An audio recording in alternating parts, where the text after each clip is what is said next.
By the way, it's Supergirl. See? Supergirl. That's what happens when you touch my stuff. A Kryptonian girl with blonde hair and a bad attitude. She moved so fast that Lois didn't even know what hit her. A Kryptonian attacked Lois? Yeah, right before she came after me. Chloe, not only is she as strong as I am, she can fly. Whoa. Sounds like we got ourselves a true blue Supergirl. Kara, Krypton is gone. What do you mean gone? It exploded. You and I are the only survivors. Planets don't just explode, Kral. Guess the humans are right, Kral. Girls do mature faster than boys.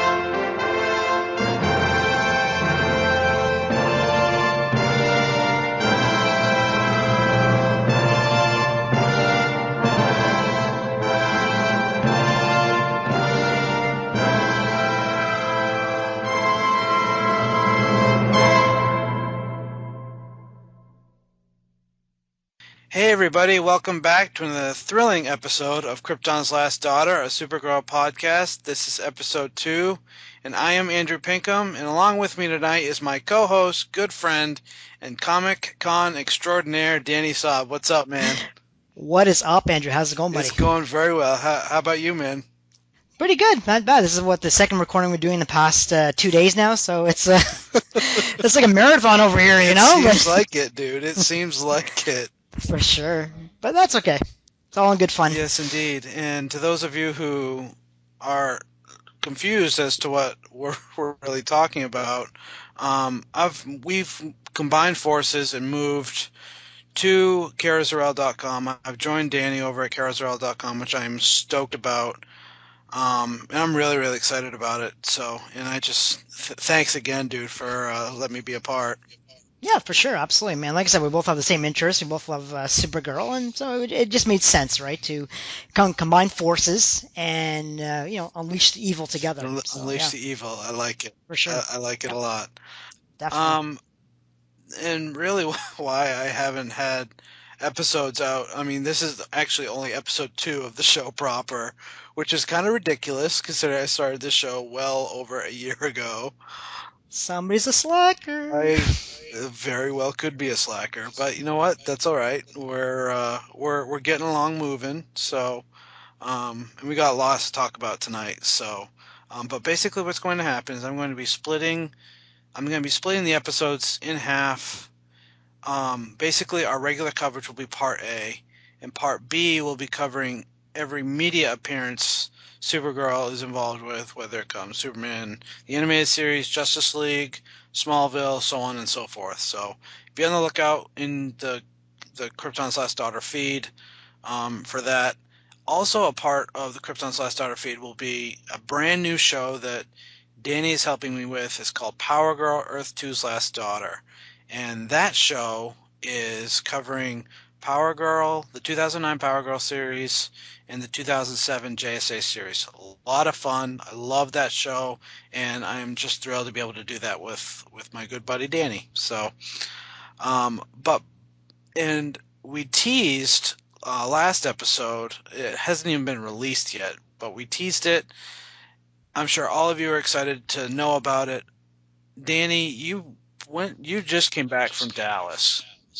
That is right. Yep, I was at the Fan Days Dallas Comic Convention just past weekend, and I just got back Monday. So got back Monday, and then went back to work and all that good stuff. And we did a couple of recordings this weekend. And you're right. The last recording we did yesterday for the KLD podcast, I did mention that I had gone there initially to meet Plastino and to have him sign my Action Comics 252. And that was kind of the main focus and one reason I wanted to go to this convention. And it's kind of a little story that goes with it, but basically, so I went there, I got to meet the man, I got to shake his hand, get a photo with him, and all that good stuff, but he refused to sign my Action Comics 252. And I wasn't very impressed, to say the least. I mean, I really didn't understand on why. At his booth, there was also his son that was there too, and I sort of talked with him for a bit, and I don't know if it's more of the legality issues or what have you, surrounding Supergirl or whatever the case may be, but that was just the one book he was not able to sign. Any other book, he's also the co-creator of, the creator of Brainiac, of Legion of Superheroes, co-creator of Supergirl, of course, and any other book he would have been able to sign without a problem, but Action Comics 252, the original, he was not able to sign. And I was really kind of distraught about that, just because that was the main reason I went there, was to meet him, to get it signed, and to have this rare copy of 252 signed by the artist himself that created the character that I love so much. So it was really too bad. But like I said, he's a really nice guy. And I mean, when I was talking about Supergirl and I mentioned I had the 252 comic and stuff like that, I kind of got the impression that he wasn't very impressed with the character of Supergirl that he created. I mean, from what I understood, I mean, basically when I presented the 252 issue to him, he even mentioned that this issue, or this character maybe specifically, got him into a lot of trouble, I guess way back when he created the character. And when I mean getting in trouble, I mean, he was referenced Superman. And so I guess he probably got a lot of flack, a lot of, I don't want to call hate mail, I don't know what he got, but he got a lot of issues, I think, with creating this character, I guess back in when 252 came out, I think it was 1959. And so as such, it became a lot of grief. And like I said, I mean, it's not to say that he's not glad he created the character, but what I got from him was that he wasn't all that happy about it. I mean, I should say more embarrassed about creating the character. But, I think when he looks at all the other characters he's created, such as Brainiac, Legion of Superheroes, I don't know if he would classify Supergirl as among one of his greatest, creations. I could be wrong. I'm just going from the impression that I got from him. But suffice to say, I mean, whatever the case may be, I mean, I was still happy to meet him, to shake his hand and to thank him for making this character that I love so much. And I mentioned how I have the podcast and how much this character meant to me. So, whether he was glad he created the character or whatever the circumstances were when he created the character, it didn't really matter to me, or it still doesn't matter to me, because I still love this character so much. So, be whatever the circumstances were, it's still gonna even want me to work even harder to even get her out there and to make sure other people like her as much as I do. So that was kind of this main story that came out of the convention for me. I mean, there were other things I did there, of course. I only spent one day at the convention. There were other things I did there, but that was the main reason I went there. And it was unfortunate I didn't get 252 signed, but, whatever. It is what it is, and we move on from there. So yeah, so that's my story from Al Plastino in Dallas, basically. Yeah, but speaking of which, I think we did find out he was also going to be doing another appearance, I think, in November too, wasn't he, Andrew? Yes, indeed. I think it's the 17th and 18th. He's going to be in Boston. Really excited about that. And actually, I might consider going down just for a day or maybe even the whole thing. Well, it depends on how much tickets are. But right. Going back to your Al Plastino story, dude, I mean, I don't know, and I can cut this out if I have to, but you spent a fair amount of money for Action Comics 252, am I correct? Well, I did. I mean, obviously it's not cheap. I mean, it's an older comic. It's and I got it off eBay, and I got it on the intention to bring it to the convention with me to have him sign it. I even got it, was thinking maybe 2 or 3 weeks before the convention, just so I could have it and bring it with me. So. Like I said, I don't understand why he wouldn't, or why. I mean, the only way, from when someone I was talking to, his son, the only way I can get it to actually sign it would be to go to his website, which I think his daughter takes care of, and to go to his website and to send it that way through mail. He would sign it that way and then send it back to me. But that just seemed like a lot more hassle, considering he was right in front of me at the time when I was there. So. Like I said, I don't understand what the issue was. I really don't get it. I mean, I believe it's more of a legality thing or something like that, just from the impression that I got. But they weren't exactly clear as to why he couldn't sign 252. But so for anybody out there who you're thinking about seeing out Plastino, don't get a copy of Action 252 to have him sign it, because he will not sign it. So just throwing it out there. Well, what I plan on doing when and if I ever meet the guy is taking my trade, because you said that he'd sign anything else. Correct. So, I mean, the cover of 252 is good enough for me. So, well, no, you're absolutely right. I mean, had I known at that time, I probably would have done the same thing. I would have had a trade, or at least a backup or something, had I known he was not going to sign 252. But, live and learn, and guess that's pretty much it. So. Right. Well, I think that's going to do it for this first segment. We're going to take a break, and then when we come back, Danny is going to tell you all about Superman Batman number 9. Stay tuned, everybody. Be right back. On May 30th, 2011, DC Comics announced the historic renumbering of all their superhero titles, and the internet broke in half. No. It's not true. That's impossible. Critics and naysayers abounded. Confusion reigned across fandom. What'll I do? What'll I do? What an unusual view. Not to mention the first reactions to the Supergirl costume. I hated her so much. It flames on the side of my face, heaving breaths. But then the books actually hit. And opinions... He likes it! Opinions began to change. The New 52 Adventures of Superman is a monthly podcast where John Wilson, J. David Weeder, and Michael Kaiser take a look at each of the adventures of Superman and his family of characters in Action Comics. You know the deal, Metropolis. Treat people right, or expect a visit from me.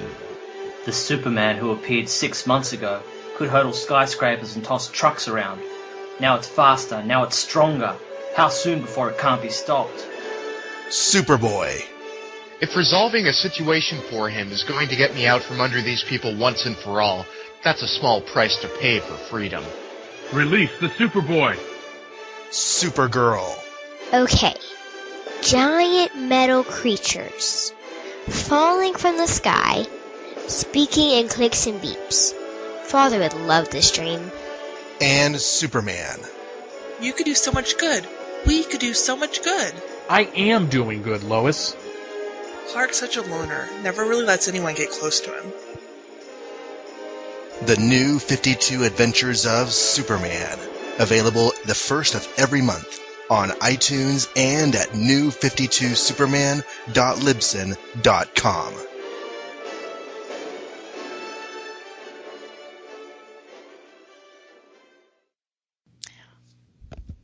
Welcome back, everyone. So here's a synopsis for Superman Batman number 9. The credits include Jeff Loeb as the writer, Michael Turner as the artist, Peter Steigerwald is the colorist, Richard Starkins is a letterer, Superman created by Jerry Siegel and Joe Shuster, Batman created by Bob Kane and Bill Finger. Superman and Batman are in the Fortress of Solitude examining the spaceship that brought Superman's cousin, Kara Zor-El, to Earth. Batman queries Superman on a line of the plaque on it.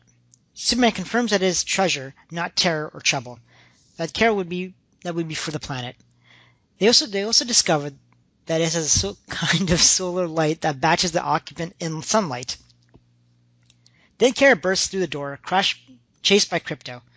Superman calls him off, and Batman sends Kara out, while trying to convince Superman he fears that she might not be who she says she is, and asks if she finds it suspicious that the dog hates her. Superman says no, because the dog hates everyone. Sounds like my dog. Later, Batman confronts Kara, and she tries to convince him, but as it sounds too much like his own childhood for him to trust her.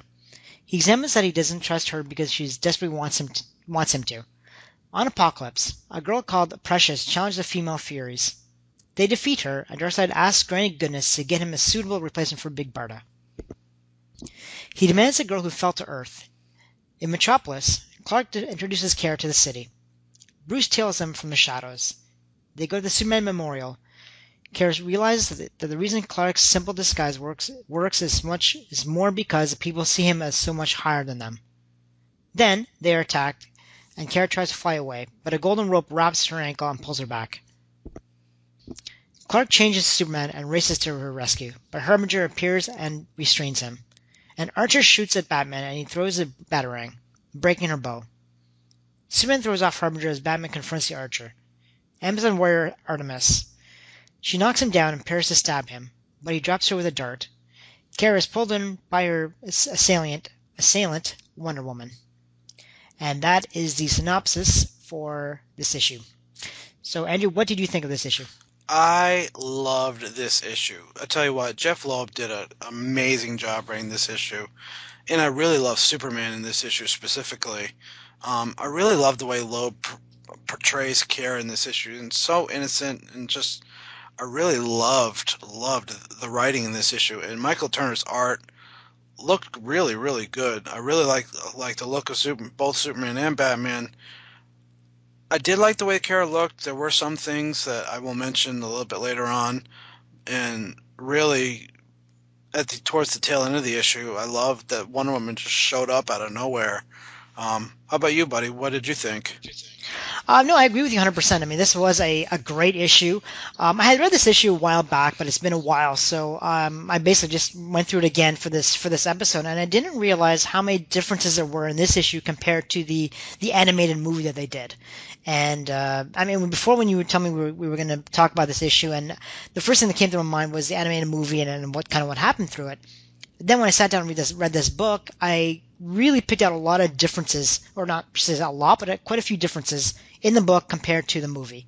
But that being said, I mean, it was a fantastic story. I mean, I completely agree with you that Superman is so much. I mean, to me, I haven't read too many Superman issues, and we discussed this before, but I much preferred Superman in this issue and in this time frame, for example, compared to the New 52 Superman. I mean, the New 52 Superman seems much more whiny, a lot weaker, he almost seems, compared to this Superman. This Superman seems much more sure of himself, much more confident, that sort of thing. So it was really great to see that Jeff Loeb was able to write the Superman so well.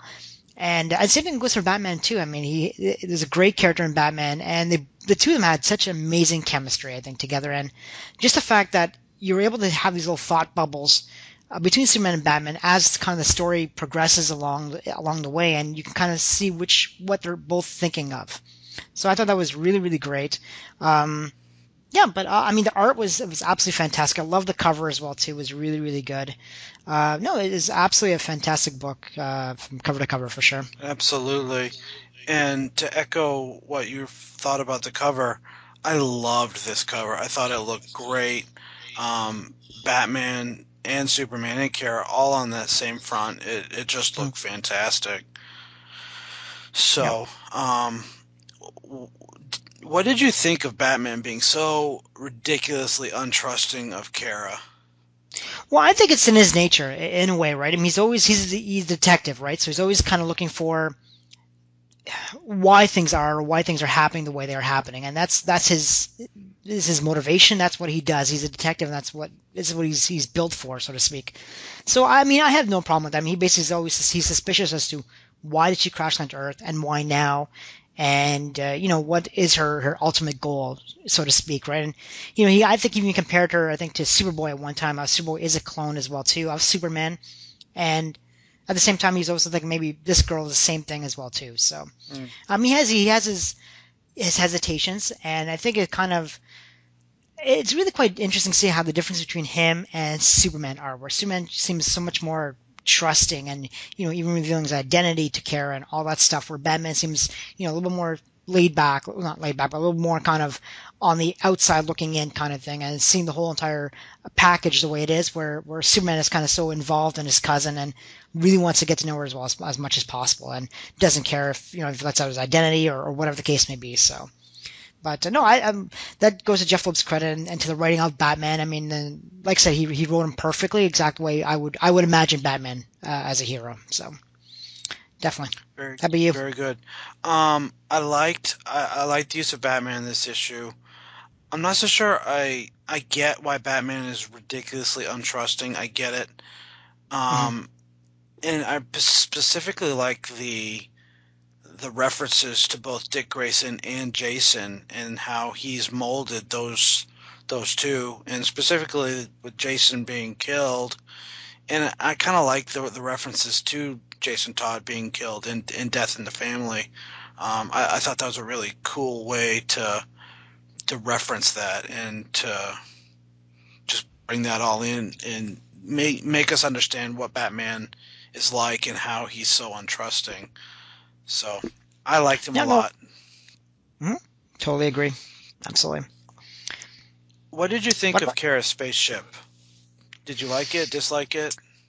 It's pretty big, if I remember correctly. I mean, just gonna go back and take a look at it right now, but it seems like a really, really big spaceship. I mean, if you compare it to the New 52 spaceship, I think it seemed a lot smaller. It just seemed like a little pod, basically, not a huge spaceship like that. I mean, even the Silver Age Supergirl had a much smaller pod. I mean, I don't remember any incarnation of Supergirl having such a big spaceship, but it's fine. I really don't have a problem with it, but it's kind of interesting. That's all. Yeah, but it looked good. It looked very, very chic. It looked very alien-like, for sure. A lot of little things like that. So it looked good. I liked it. What about you? I like the look of Kara's spaceship. But I really like the fact that her ship, and this along the same lines with the New 52 Supergirl, it emits that solar radiation inside the spaceship, so her powers will manifest immediately. I like that. I don't know if the New 52 Supergirl spaceship can do that, though. Are you sure? I've never seen it in any issue. Oh, maybe it was because she was floating out around direct sunlight. Maybe that was it. Yeah, that's probably it. Yeah, maybe that's what you're thinking of. That's probably what I am thinking of. Most likely. Indeed. One thing I didn't particularly care for about this, and I complained about this the last time I recorded, which was, as far as the show proper goes, was literally over probably close to 3 or 4 months ago. But Michael Turner sexualizing Kara, I don't like that. I don't like the fact that basically she's wearing a thong. I have a problem with that. She's a teenage girl. And I just don't like the way he draws, just overly sexualizes her, I agree with you to a certain extent, and as I was reading this book, and like I said, I've read it before, but I was kind of reading it this time. I'm looking at Kara, the way she's dressed, and even in the Fortress of Solitude, she's kind of had a little, I guess the way her shirt was and her jeans were fitting, all that stuff, and then when she's on in Metropolis, same idea, she's kind of very sexualized, that sort of thing. But I think we also have to remember that this was a time where a lot of girls, I think, dressed like this. Don't forget, right? I mean, it's not like it was just her and that's it, but. For a girl, I think her age, you're right, it is kind of pushing the envelope, I think, a little too much. But, was it much different than what girls were wearing at the time? Probably not. But, I do agree with you, it was a little too much, I think. I much prefer the modesty, I think, of the New 52 Supergirl compared to this Supergirl. And like I said, that just kind of makes the New 52 Supergirl look a little more older, look more mature than this Supergirl. Not this Supergirl isn't mature or anything like that, but it just seemed like just the way she dresses and the way she, kind of the way she acts, kind of reflects that her lack of maturity. That's all. But so yeah, I did have an issue with it. You're right, but at the same time, I think I might understand why he sexualized her as much as he did. But that's no to answer for it. But it does kind of explain a little bit, I think. Right. Right. What did you think of Krypto appearing in this issue? Well, as someone who has 3 dogs, I'm glad to see Krypto. The cape on Krypto is a little kind of weird. Like I said, I've tried to put capes on my dogs before. It doesn't work out too well. So, and I think this Krypto had special. Was he flying? I can't remember. He does fly. He has all Kryptonian powers, as a matter of fact. Now, how does a dog get Kryptonian powers? He was birthed on Krypton, man. But, so what, was he in the pod with Superman when he came to Earth? He was sent first. Krypto was sent first? Mm-hmm. See, I didn't even know that. Yep, Krypto was sent first, and Superman followed. So... Yeah, it's just kind of weird. Yeah, I like Krypto a lot, though. I think he's he makes he makes me chuckle, especially when Superman is literally scolding him. It reminds me of when I have to scold my dog, you know. No, I totally agree. I mean, like I said, as somebody who has 3 dogs myself, I mean, I love dogs, so I love to see Krypto. Like I said, I just don't understand his powers or the cape thing, but whatever, it's fine. It's all in good fun. So. Indeed. Definitely. What did you think of Granny Goodness? You know what? I'm just gonna want to kind of compare her again to the animated Superman Batman Apocalypse movie. This one looks so much better, this Granny Goodness, than the actual animated adaptation of her. I mean, this one looked much more menacing, much meaner, much more evil than the actual animated version of her. So, no, I like her as a character. She likes it, especially the way that Jeff Loeb wrote her and Michael Turner drew her, and much more menacing. So, no, I really like her as a character in this book. I thought she looked incredibly creepy. When you first see her with showing her the teeth and that look on her face, she looked so, you're right, very menacing, but very, very creepy at the same time. Definitely very evil. But I liked her. She looked great. So yeah, she kind of had like a Freddy Krueger kind of look going, I think. Yeah, definitely a Freddy Krueger look going, for sure. Yeah, definitely. Yeah, I think that's what we should do. Dress up for us Halloween as Granny Goodness. That would be awesome. That would be awesome. I would like to see someone cosplay as Granny Goodness. That would be awesome. You know, it's so true. In all the conventions I've been to, I've never seen anybody cosplay as Granny Goodness. That's so weird. That'd be an interesting costume. Yeah, that's for sure.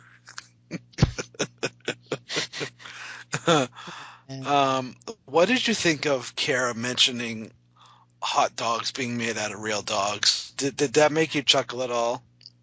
Yeah, a little bit. I mean, I think anybody who's tasting hot dogs for the first time or they first hear hot dogs would probably have the exact same question in mind. Right? Are they actually made out of real out of actual dogs?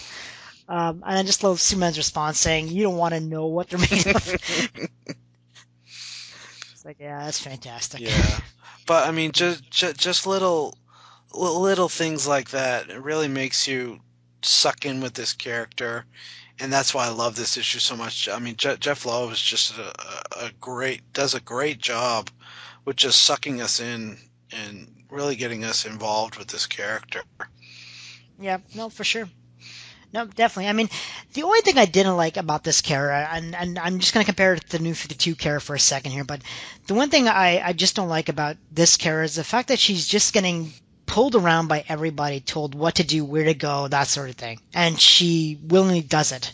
Where, you take the New 52 Supergirl, for example, where she's much more independent. She's just not going to trust anybody. You know what I mean? And she still doesn't even believe that Superman is actually her baby cousin from Krypton. And that's the way it should be. I love this character. I love this adaptation of Kara, don't get me wrong, but I just don't like the fact that she's being pulled around by everybody, told what to do and where to go. So, to me, that just, I don't like it that much, but, it is what it is, and it's fine. Well, what would be interesting, the problem, or not, it's not really a problem, but with the New 52 Supergirl, she's almost too independent for her own good. I kind of wish they would have gave her a little bit more innocence, really combine these two characters into one. I would have liked to have seen the innocence, the relationship with Superman, but the modesty at the same time, Well, I think the New 52 Supergirl does have a little bit of innocence in her in the sense that she really doesn't understand the planet as much as she'd like to. I mean, if I remember correctly, even there was one issue where she went to Shaban's place and she didn't really understand the TV, how that worked and all the other stuff and little things like that, that she really doesn't quite understand yet. And there is kind of a little bit of innocence to her in that sense, but she's still at the same point. She's not going to just let anybody push her around, and she's just not going to just listen to anybody just because they're telling her, "Oh, I'm your cousin." It's like, okay, fine, I'll believe you, no problem. I like that, and that's much more realistic, I think, attitude than this Supergirl. And that's why I like that Supergirl in the New 52 a little bit better than this one, just because the way they wrote her was much more independent, much more mature, and much more sure of herself than this one. So I like another. There's nothing wrong with this one. I love this one too, but it's such a contrast and differences between both Karas. That's all. You know, from the writing point of view. That's all. Yep, fair enough. I loved one of the aspects I absolutely loved in this issue was Wonder Woman.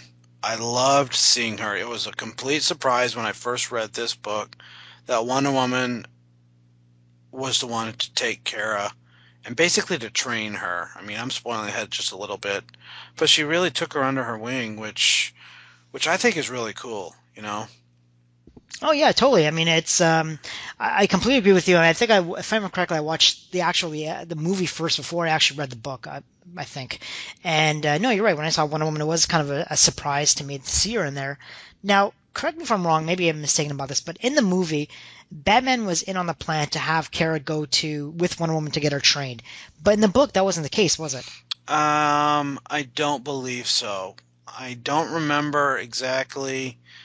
I'd have to read issue 10, which is the next issue in this series. I'm not positive. I don't think he was in on it, but he may have been. I honestly don't remember. Well, I mean, just the fact that he got an arrow shot at him kind of tells you that I don't think he was in on it at all. So it's just kind of interesting how, you know, it's a little bit contrasts and differences between the movie and the actual comic book version of it. So for sure. And I'll tell you what, Turner draws a great Wonder Woman.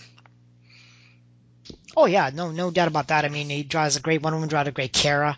Granted goodness, I mean, he had a lot of good characters. He draws incredibly well. Yeah. For sure. Well, I think that's all I have for this issue, sir. Unless you have anything else. No, I don't think so. And the only thing I just want to touch base on one more time, and it just kind of goes back to what I was saying between the chemistry between Superman and Batman, and the way they kind of interact with each other and all that stuff, and even to a certain point, to the way what Batman's feelings are toward Metropolis, if you remember.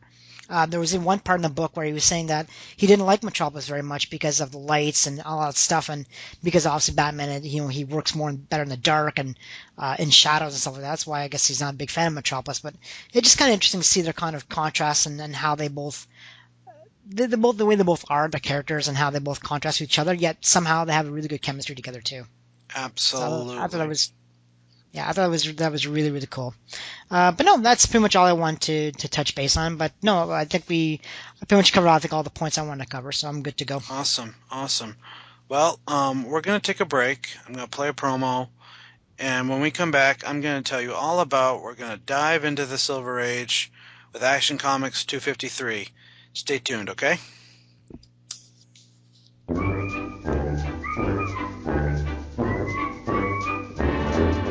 Hello, boys and girls. It's your dear old Uncle Joker. We've got an internet access here in Arkham, so I'm doing a little browsing. Lolcats, porn, lolcats. What's this?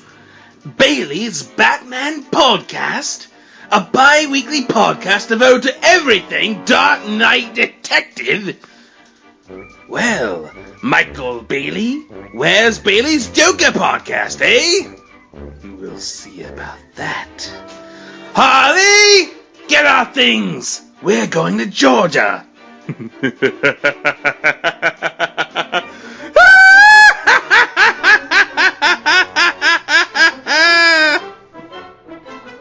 Hey everyone, Michael Bailey here, asking you to check out my bi-weekly internet radio show, Bailey's Batman Podcast. Or at least I'm asking you to check it out while you still can, until the Joker shows up on my doorstep. Bailey's Batman Podcast is a hodgepodge type show where I discuss all aspects of the Dark Knight's history. Comics, movies, animation, even trading cards and action figures. Everything Batman related is fair game, and yes, that does include the villains, which includes the Joker. So he won't kill me. New episodes drop every other Tuesday over at www.baileysbatmanpodcast.com. The site also has links to the iTunes page, the RSS feed, my Twitter handle if you're into the social media thing, and the Bailey's Batman Podcast Facebook page. Bailey's Batman Podcast is a proud member of the Batman Podcast Connection, which you can find at batmanpodcastconnection.wordpress.com. I really hope that's the UPS guy. Why can't I have Batman in my basement?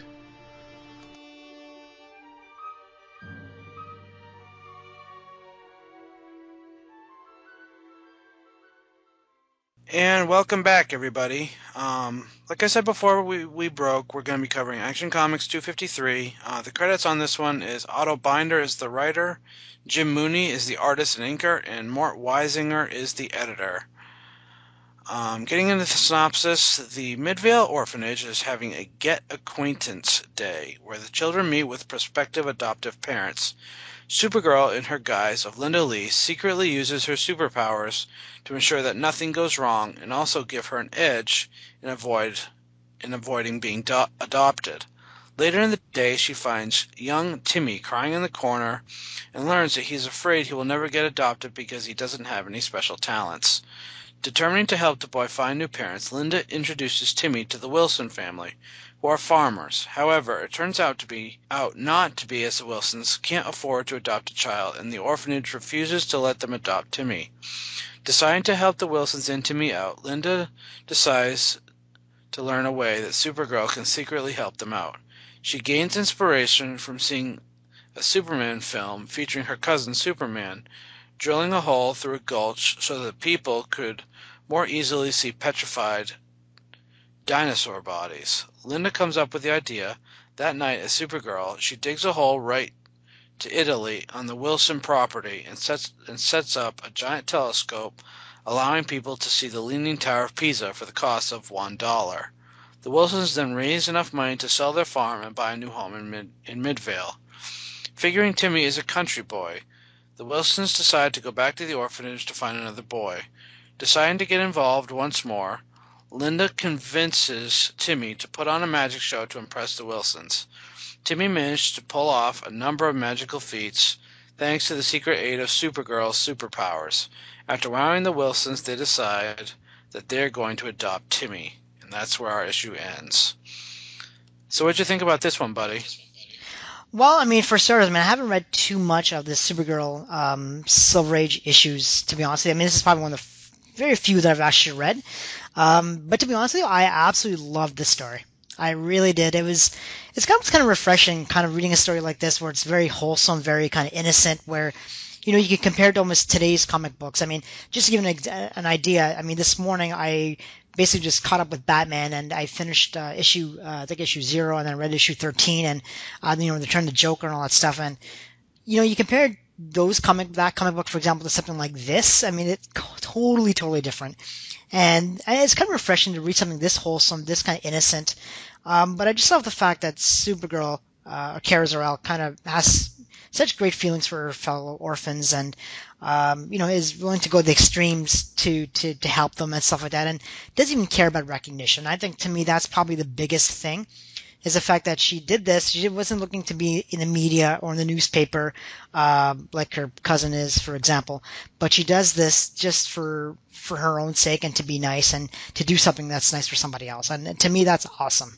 And so, yeah, I love the story. Like I said, it actually was one of the few stories I actually really cracked up a lot, just because it was kind of funny. There were just so many ridiculous points in it. But it was such a great story to read. It was very sweet, very innocent, very nice. So I liked it. Awesome. For sure. Awesome. How about you? I love this story. This issue was a lot of fun to read. Like you said, I found myself cracking up a lot. I've read this story a few times. It's pretty campy, but it's so totally fun. A point I wanted to make is Jim Mooney's art. I don't know about you, Danny, but it didn't look much different than Al Plastino's in the previous issue. Not really. I mean, I think it's pretty standard stuff. I mean, they're very, maybe a little bit different, but not by much, no. But, no, I'm just flipping through it right now, but it looked very, very similar, you're right. I think maybe Al Plastino's might be a little more defined. Could be. In terms of facial expressions and things like that. But this one still looked really, really good. I mean, the art in this one was still, I mean, I'm reading basically in the showcase books. It's all in black and white, but it's still looks pretty good. I like it. It looks really, really good for sure. Yeah, a lot of fun. Getting into the page-by-page notes, page 2, I really love the fact that Kara uses her freeze breath to refreeze the ice cream because the fridge had been left open the previous night. Yeah, that was kind of funny. Like I said, this whole story had so many points where I just kind of cracked up on. I mean, it was, I like to say, it was kind of refreshing. I mean, things like, for example, there was a little blip in there about kind of recapping back in from 252 how she crashed onto Earth and stuff like that. And, I just love how just out of the blue she decides to take the name Linda Lee, just whatever, just the name that just popped in her head, it seemed.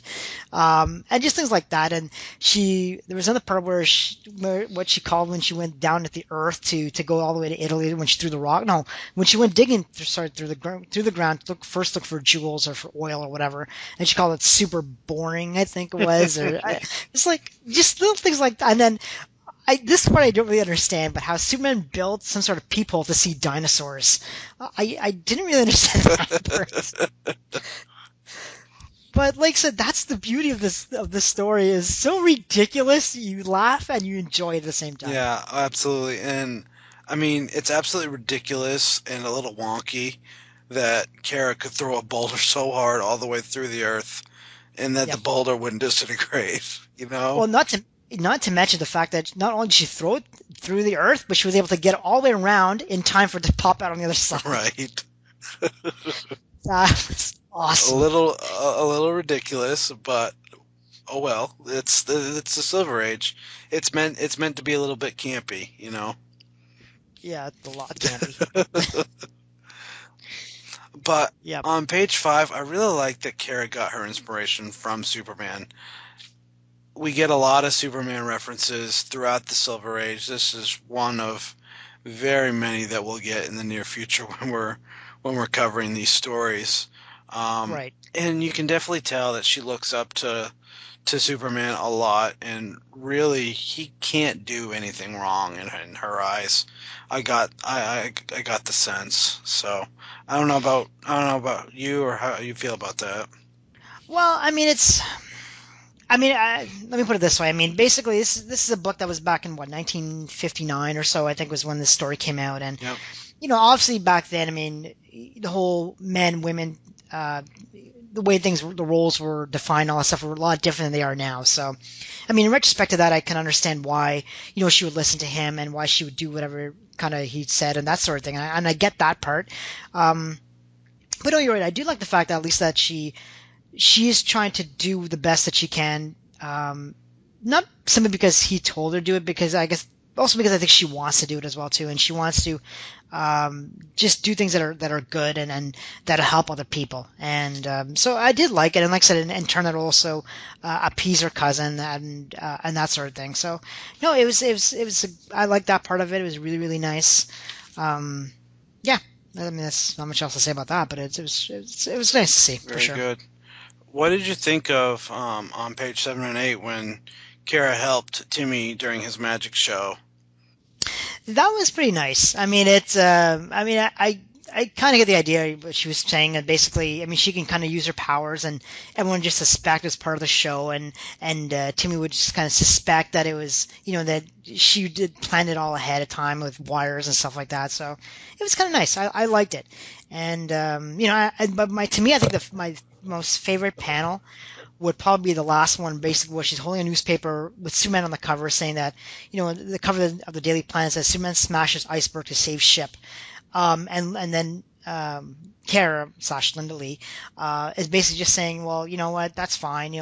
And she was saying that she's glad she did it, and she was able to help, and that she can do it secretly to help other people.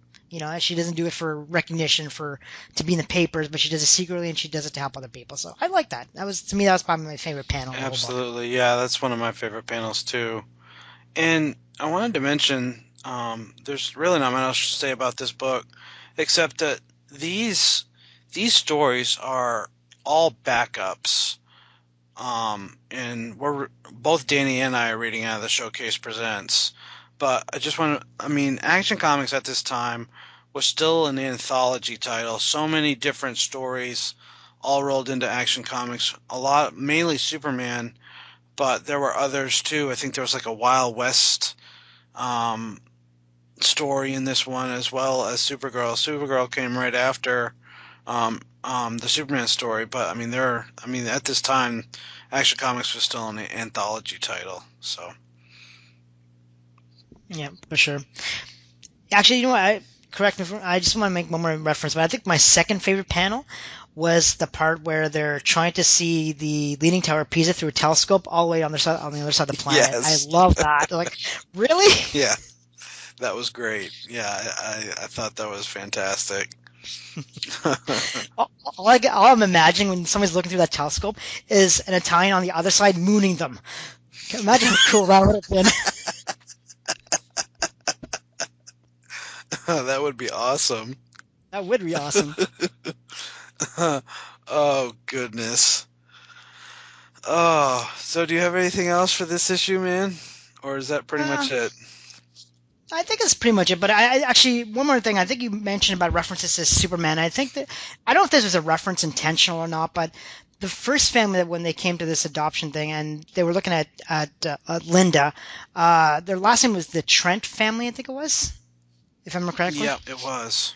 I don't know if it's a reference to the Kent family as well, too. I don't know if they're... No, not yet. And I really don't want to spoil too much ahead. So we'll just leave it at that, I suppose. Okay. So. No, the only other thing I found really interesting was was Kara's kind of history, how she got to the planet. I mean, I always assumed, and what I always knew of Kara was basically, she got her parents put her in a ship and threw her to Earth before Krypton even exploded. Where this story, now correct me if I'm wrong, maybe I'm misreading this or what have you, but from what I understand from this story, basically what happened was Krypton exploded. Argo City got thrown off the planet somehow. Zor-El was not even married at the time, but they lived on this little asteroid, whatever you want to call it now. He married. They had a child named Kara, and then before the asteroid, I guess, was disintegrated or what have you, then they put her in a pod and flew her to Earth. Is what happened. Yeah. And then that asteroid blew up as well too. So, like I said, it's a little bit kind of really somewhat different than the actual stories that we got from Jeff Loeb's or from the New 52 Supergirl. So I just find it kind of interesting. That's all. You are correct, sir. Yeah, it is very interesting. The origins are definitely different for sure. Mm-hmm. So. Definitely. Yeah, but no, that's pretty much all I got for this book. And like I said, it was for one of the few Silver Age books I've read. I really enjoyed it. Absolutely. Definitely. Yeah, I love this story. I think it's just great. But we're going to take a break, and when we come back, I am introducing, and I've talked to Danny about this. I'm pulling a brand new segment to KLD, and I will tell you all about it when we get back from break. All right, that's your tease, so stay tuned, okay? Gathered together from the far reaches of the internet are assembled a network of podcasts dedicated to the first and greatest superhero, Superman.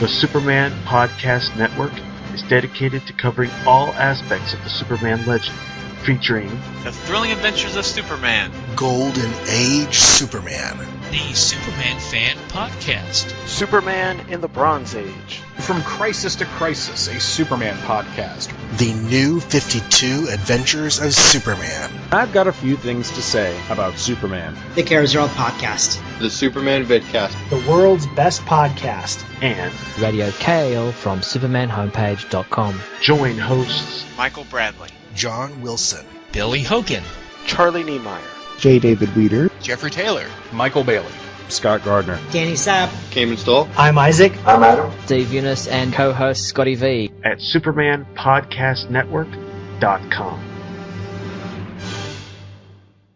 All right, everybody, welcome back. Danny, on this brand new segment that we've got going on, we try to celebrate the triumph of the human spirit over all manner of adversity, and we call this our real-life superhero. Believe it or not, I'm walking on air. I never thought I could feel so free.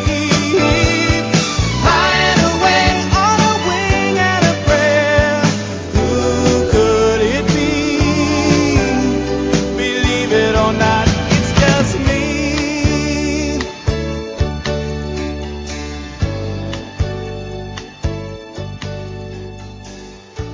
New York City, New York.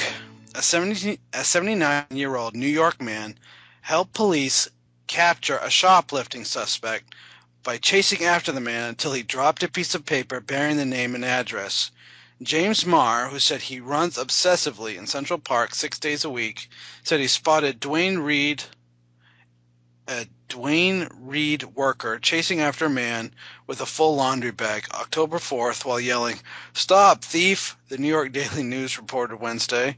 Marr said he noticed the worker was losing ground, so he joined the chase until the suspect dropped a piece of paper. "This was the dumbest thief ever invented," Marr said. Out falls a piece of paper, and it's a court document with his name and address on it. Trevor Francisca, 27, was soon arrested and charged with obstruction of governmental administration, possession of stolen property, and petite larceny and resisting arrest. Oh my gosh, this dude is awesome. Look, I'm confused. So what was he stealing exactly? Was he stealing laundry, or was he stealing a piece of paper? What was he stealing? He was, I'm not really sure. Does it even say? Shoplifting suspect. So it doesn't really say what he was stealing. He just said he was a shoplifter. My thing about this story is the dude is flipping 79 years old, chasing after this dude. He's like flipping Jay Garrick, man. That's pretty funny, actually. Yeah. Now, was he actually running after this guy, or was he like in his wheelchair rolling away, or what was the story? This dude, 79 years old, obsessively runs in Central Park. He was chasing after this burglar. Nice. 79 years old, chasing after a burglar. Could you imagine? It'd be like your grandfather or whatever chasing after some 27-year-old guy. That's pretty fun. That's pretty good. I like that. That's pretty cool. That is hilarious, dude. Oh my goodness. So, you know what the depressing part of this whole entire story is? What's that? Is that 79-year-old man is probably in way better shape than you or I am. That's probably true. Like, oh my god, here's the thing. If I saw a thief run out of a store and the police is chasing after him saying, "Stop, thief," and he runs right by me, first of all, I might not run after him. I'm going to just grab something and throw it at him. Right. And hopefully knock him in the head. Right. Right? Am I right? I mean, that makes more sense. Absolutely. Absolutely. No, we salute you, real-life Jay Garrick, for running down and catching this bad guy. Damn straight. You are this month's real-life superhero, sir. Believe it or not, I'm walking on air. I never thought I could feel so free. Flying away on a wing and a prayer. Who could it be? Believe it or not, it's just me.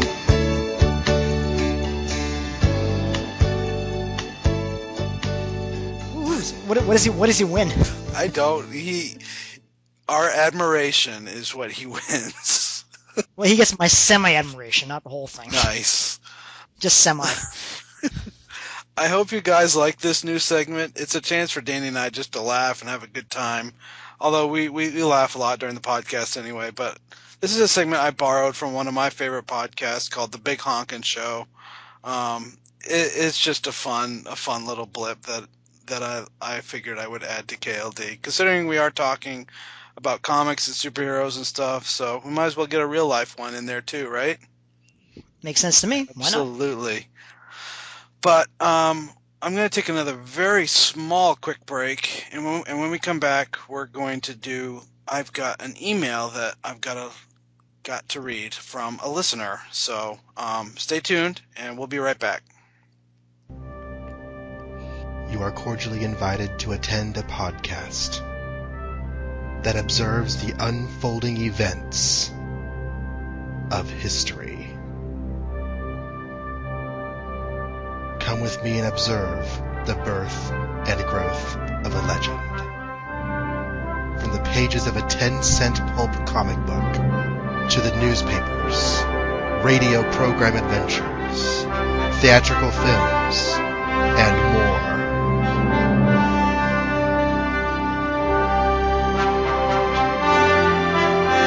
this, the dawn of the superhero.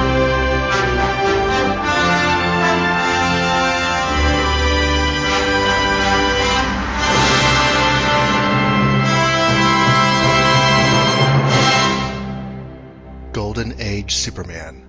Available on iTunes and at goldenagesuperman.libsyn.com. Every legend has a beginning. All right, everybody, welcome back. This email I wanted to read comes from Danny, our good friend Mike Poteet. Oh, yes, I know Mike. He's a nice guy. Very nice guy. So, and this is in reference to my episode 1. Nice idea to compare and contrast 2 issues about Supergirl's arrival. That's when I covered Superman Batman number 8 and Action 252. You're a little harsh on Superman for wanting Kara to go incognito for a while. Granted, these are Silver Age stories, but I still don't get the impression that successfully maintaining a secret identity is a piece of cake for Clark. If nothing else, he tells Kara there's always the danger that enemies will come after the ones he cares about. Maybe he wants Kara to lay low for her sake. Also, he might want her to experience a normal adolescence on Earth, among humans as he did. Granted, she's older than he was when he arrived, but now he's the older one. It may be condescending and possibly even sexist. How would we have responded had it been a boy cousin, I wonder? Did he want Mon-El to adopt a secret identity and hang out in secret? Although they were peers. I'm not convinced it makes Superman a hypocrite. Yeah, I totally called Superman a hypocrite in episode 1. Did you really? I did. Nice job. Yeah. I would enjoy the Superman Batman Supergirl story a lot more if Turner's art didn't objectify her so much as you allude to. Turner was well known for his cheesecake softcore porn art, and I wish they'd gone a different route when reintroducing such an iconic character. She's a teenager, for pity's sake. It's a good story, but the art makes it such that you can't really share it with the kids. Thanks for reading my feedback, although I think you took my criticism a little too close to heart. Like I said, there was small stuff. As far as the animated Supergirl costume, no, it's not the same as Linda Danvers' costume in the Peter David run. In the comics, she wears a full blue shirt and red skirt. In the animated episode, she wears a white shirt with a red S, white gloves. At least I think I'm right on that. Looking forward to your next show. By the way, very cool that Mark Snow's score for these Smallville episodes musically quotes not only Williams' Superman score, but also Goldsmith's score for Supergirl. I hadn't noticed that all the time. Sincerely, Mike Poteet. So thanks, Mike. I appreciate you writing in, man. I really agree with him about the Superman Batman Supergirl and Turner's art. Wouldn't you say, Bub? Oh yeah, definitely. I mean, I think we just touched base on that a little while ago when we were talking about that issue. But no, it definitely, I think, really sexualizes Kara in that issue. I mean, like I said, I mean, is it different than what girls were wearing at the time? Probably not. But doesn't mean you should kind of promote it either. You know what I mean? And I agree. I think it was a little over the top in some ways, but at the same time, it's probably what girls are wearing at the time, and to make it more as realistic as possible, maybe to that time frame what girls were wearing, then I guess maybe that's why he had to do what he did in the comic books, but it doesn't make it right. I still don't agree with it. I mean, to me, I think one of the best Supergirl outfits is Peter David's Supergirl. I mean, it's complete coverage. She's a much older Supergirl, but to me, that's a really nice outfit and much better than Michael Turner's was, just because it's much more classier. It looks really, really nice, and it doesn't objectify her as much as Michael Turner's did. So. But no, I agree with what he was saying about that 100% for sure. Yeah, for sure. And I do get your point, Mike, about me being a little harsh on Superman. What did you say exactly? Well, I'm kind of curious. I basically called Superman a hypocrite for wanting Kara to not use any of her superpowers, considering he has a secret identity and he uses them on a daily basis. So I called him a bit of a hypocrite. So that was probably wrong of me to say, but then again, maybe not. I will change my opinion. I don't think he's much of a hypocrite now that I've read a little bit more of the Silver Age. I mean, of course it's difficult for him to maintain the whole guys between Clark Kent and Superman, a bumbling reporter. Because I mean, this was at an age where Superman was just looked like a bumbling idiot. So I'm sure it wasn't easy for him to maintain that. So, yeah. But and I get his whole point about the wanting to experience a normal adolescence on Earth. I mean, she grew up half her life on Krypton, so I get that. Yeah, I understand that too. I get that point as well too, I suppose. What did you think? Correct me if I'm wrong, but wasn't there a Supergirl in Peter David's run that looked very similar to the Supergirl costume in Superman the Animated Series? With the white shirt you're talking about? Yeah. I do believe there is. I think I'm not sure exactly what issue it is, but I believe she does change her outfit somewhere down the road. Like I said, I don't know. I haven't got that far yet to when she does change her outfit, but if I do, I've gone through a lot of the covers and stuff like that, and there is a point where she does change her outfit, yes. And that's probably where the animated show got that idea for the white shirts, probably from Peter David's run, I would imagine. Could be. Either that or Peter David stole it from the animated series. Well, no, because Peter David's series came before the animated series. You sure? Peter David's was in what, from 95 to 2000, I think, or something around there. Yeah. And when was the animated series? In 97, I think. Really? It must have been, no, it could have been 97. I thought it was. Just League Unlimited? No, Superman the Animated Series. Oh, Superman Animated Series. That's when she first appeared in season 3. Okay. I think it was. I'd have to double check which one came first. Like I know I've seen her wear the white shirt in Justice League Unlimited before. Right. Yeah. But I have to see exactly when both those shows started compared to Peter David's run. I'm not too sure. Right. I'll do that homework and get back to you. Indeed. But anyway, thank you so much, Mike, for writing in. And listeners out there, I would encourage you to write emails so we can read them on the air and respond. Mm-hmm. So definitely. But I think that's going to do it for this episode, man. How about that? Sounds good, man. Not bad for the first KLD episode of the KRSRL.com website, huh? Indeed. Very good. It's been a good show. A lot of laughs. Yeah. Why don't you tell my listeners where they can locate you specifically, sir? Okay, well, I mean, obviously, you can find the KRSRL podcast as well as Krypton's Last Daughter podcast. You can find both of them now on KRSRL.com. So when you go to KRSRL.com, just make sure on the right-hand side you'll see 2 banners, one for each show. Just click on whichever one you want to listen to, and they'll all be there. You can also find me specifically on Twitter at KRSRL. And typically I tend to tweet a lot of updates to the site, and whenever podcasts have been updated and things like that, and just some fun stuff. Anything regarding Supergirl, I usually tweet. So if you're a big Supergirl fan like I am, definitely check out my tweets, and I think you'll like them for sure. I'm also on DeviantArt and Tumblr, both under Voice of Supergirl. Once again, I post a lot of art, a lot of cosplay pictures I get from the conventions. So if you like that sort of thing, check out those pages as well too. And yeah, I think that's pretty much it. So Twitter, Tumblr, DeviantArt, yeah, they cover them all. Awesome. So that's pretty much all my social networking. There we go. I also wanted to remind everybody, please go over to Facebook and like the Facebook page. It's not facebook.com/Supergirl Podcast yet, but I'm hoping it will be someday if I get enough people. I only have 10 right now. I would love for you to hit me on the face. And yes, I just said that. Hit me on the face and get connected.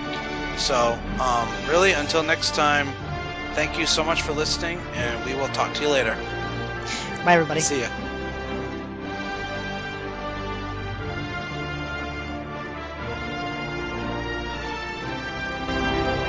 You have been listening to Krypton's Last Daughter, a Supergirl podcast, hosted by me, Andrew Pinkham. Supergirl, as well as all other characters I talk about on the show, as well as any music I use, are copyright their respective copyright holders, and no infringement is intended. The website for this show is supergirlpodcast.wordpress.com, where you will find the RSS feed, the podcast, the iTunes link, and a whole lot more. The email is supergirlpodcast@gmail.com. And let's face it, guys, I love lots of emails, so don't be afraid to write in, alright? You can also like the Facebook page. Just type Krypton's Last Daughter to Facebook, or check out the website for more details. You can also follow me on Twitter. I'm at KLD Podcast. And if you would, as a huge favor to me, and leave an iTunes review, I would really appreciate it. And I'd give you a shout out on the show. That's a personal guarantee from me. The opening theme, The Rule, as well as other original music, is written and produced by Kevin McLeod. Supergirl is created by Otto and now Plastino. Thank you for listening, and come back every month for Krypton's Last Daughter, a Supergirl podcast.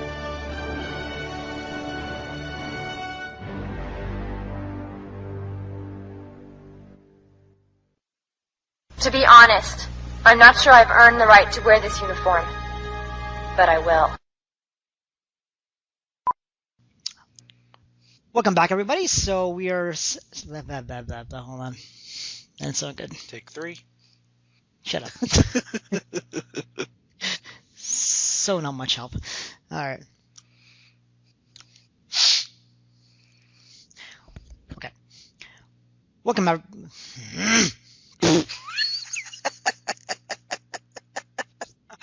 This is going to be a blooper reel. Could you just take the credit that I already had and then just edit the rest of the stuff out after? Sure, why not? I should do that, yeah, why not? You know, you should surely get that on a t-shirt, eh? Well, hit me in the face. Yeah, hit me on the face. That would be awesome. Nice. Just walk around wearing that t-shirt. Hit me in the face. Hit me on the face. Damn straight. Nice. Yeah. Very good. Although if you say hit me in the cheek, that can be defined kind of differently, I think, a little bit. Yeah, it could be. A little bit. In some ways it might be good, in some ways it could be bad. Could be. Could be. For sure. Oh shoot! I forgot to record this whole entire episode. I would whoop you so bad. Oh, that'd be awesome. No, it wouldn't, because we'd have to do it all over, and then we'd have to do it another night because I'm not staying up till 2:00 in the morning. Come on, suffer for your craft, buddy. No way. Yeah.